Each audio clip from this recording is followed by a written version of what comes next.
A story that is developing in Thailand, but it is related to the Middle East, and specifically Saudi Arabia. This 18-year-old woman, Rahaf Mohammed Al-Qunun, is in Bangkok fighting deportation back to her family because she says she fears she may be killed after abandoning Islam.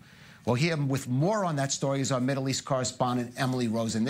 Emily, just a fascinating case. Yes, this is one of the cases that's really now shining a spotlight on a series of Saudi human rights violations. And if we look at the way that this has shaped public discourse and how it's fitting into public discourse now, really even a friend of this woman stated that the fact that this has garnered so much attention on social media is what is attributed to her being safely guarded by the United Nations in Thailand, and is now currently, she feels safe there. She said that she is remaining there, seeking asylum in Australia. Well, let's talk about the international reaction that this has generated, this case. Yes, the United Nations has stated that she is safe. They released a statement today. Let's hear what one of their spokespersons had to say about this event. We are relieved that she's not anymore in that hotel room. She's at a safe place where she would have had some rest last night. She would get her sleep back. And also, it was encouraging to see all the voices of solidarity and support that came from all over the world.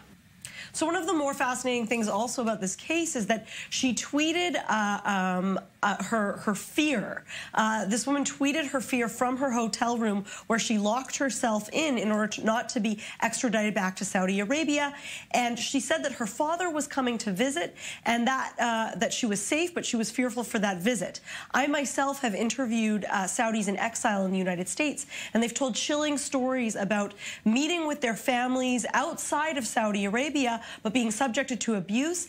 And very often families will try to rat out these individuals to the Saudi authorities to try to pressure Saudi Arabia to have them extradited and sent back to Saudi Arabia, where they end up essentially disappearing, and no one knows of their whereabouts after that time. Speaking of disappearing, how has the Jamal Khashoggi case and the publicity or the global attention that's received, has that impacted on this particular case? Yes, Kalev, this really fits into the irony that we're looking at of the Saudi regime. Very often, Saudi human rights violations, particularly in this case, are meant to silence women from telling their stories, and bloggers, journalists who have been imprisoned, meant to silence them. But in the end, in the ironic twist of fate, they end up bringing more attention to Saudi human rights violations. And in this case, that was simply the case. Is now, it's essentially, this case has gone viral, and it's putting pressure on the Thai government and Australia to offer this woman asylum.